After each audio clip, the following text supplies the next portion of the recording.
But they say that Latin is a dead language, and they are wrong. Latin isn't dead, it just changed, and that's where the Romance languages come from.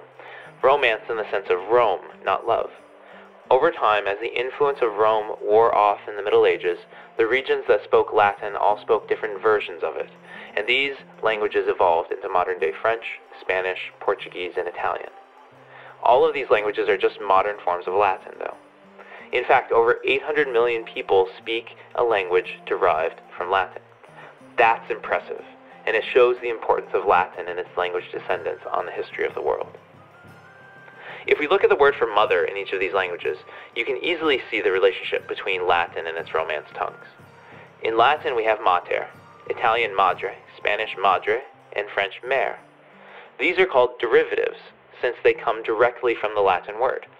We can do this with many, many words, and it goes a long way towards saying that learning any one of the Romance languages, including Latin, can help you learn the others.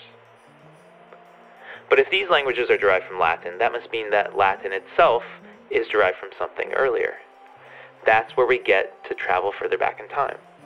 Since written records haven't been around in the times before Latin, we have to draw conclusions based on similar words. For instance, the Welsh word for mother is man, and that and its related languages, Irish and Scotch Gaelic, may be related somewhat more closely to the languages from Italy, like Latin. Then we have the Germanic languages, like English, German, Dutch, and the Scandinavian tongues. If we compare mater in Latin to mother in English, you might see the connection, but other words aren't so obviously related. For example, the Latin word for hundred is centum, but the English word is hundred, and German is hundert, the Dutch honderd, and the Swedish hundra.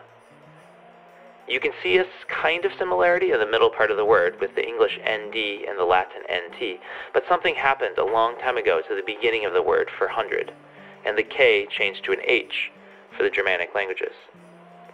In fact, some words that are similar in English and Latin are from a common ancestor thousands of years ago. Words like mater, mother, pater, father, centum, hundred are called cognates, since they are born from the same origin. Of course, that isn't the only way English is related to Latin. Remember, the Romans occupied Britain from 43 CE to about 410, and some English words like cheese, way, and street are directly derived from the Latin words caeseum, via, and stratum. Then also, in 1066, William, the Duke of Normandy, conquered large parts of the island, and a good amount of French came into English over the next couple hundred years. Words like noble, pork, and religion are just a few of the 10,000 words to come into the English language. Often they are words centered around the ruling class or religion. So for instance, the lower class English still referred to the animal as a pig, but the upper class French used the word pork because they were eating the meat. And roughly a quarter of English words come from Latin through French. Apart from this major influence, Latin words have continually come into English simply because Latin was considered the educated language. So, during the Renaissance, another 10,000 words came into English simply out of need. Words like imaginary, aberration, and juvenile. For these words, there were no French intermediaries. As the world became more and more scientific, English looked back to Latin for technical and scientific terms as well. Something close to a quarter of English words are these that come directly from Latin. Now, Germanic, Celtic, and Italic languages aren't the only ones that are related. These are all part of a larger group of languages that span from Europe all the way to India. This includes Albanian, Armenian, and Greek. There are also the Slavic languages, including Russian and Polish. There are also Iranian languages like Farsi, the language of modern Iran, Pashto, and Kurdish.